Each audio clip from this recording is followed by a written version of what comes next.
Financial watchdog says he has launched investigations into two St. Louis City entities. He credits reporting by First Alert 4 Investigates into questionable grant disbursements and city contracts. Chief Investigative Reporter Lauren Traeger is joining us now with the update.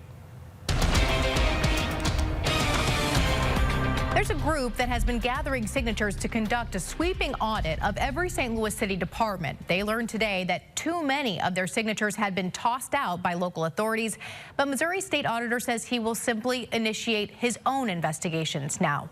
I mean, it's just some shocking allegations that need thoroughly investigated. State Auditor Scott Fitzpatrick says he will take a good look at complaints in the city.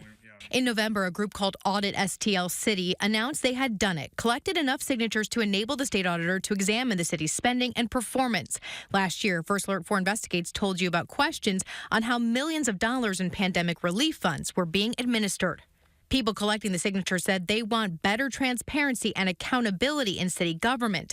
But now the auditor says the group fell just 39 signatures short of what they needed.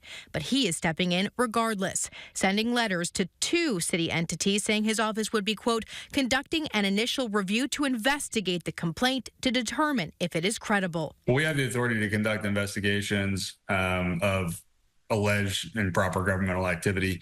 We don't have blanket authority to initiate audits of city governments without first doing an investigation of a whistleblower complaint. In December, First Alert 4 Investigates revealed significant concerns with another pot of COVID relief money.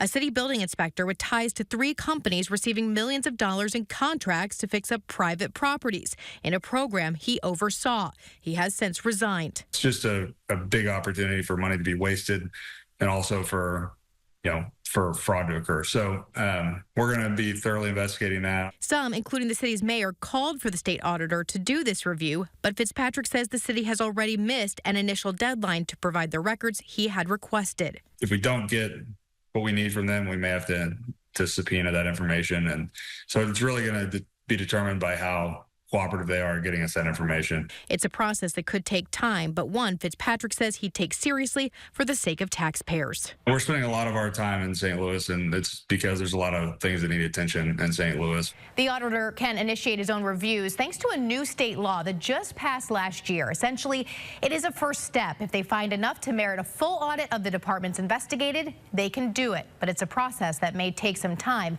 and we'll certainly keep you updated. I'm Lauren Traeger. First Alert 4 Investigates.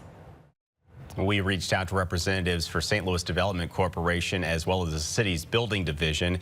Their spokespeople sent a joint statement reading in part, as always, the city of St. Louis welcomes any audit. The mayor requested investigations into the building division. Back in November, SLDC sent KMOV a press release about a third-party auditor stating that the North City Grant Program application process is largely fair, consistent, and meets all federal guidelines and local requirements, end quote. President Donald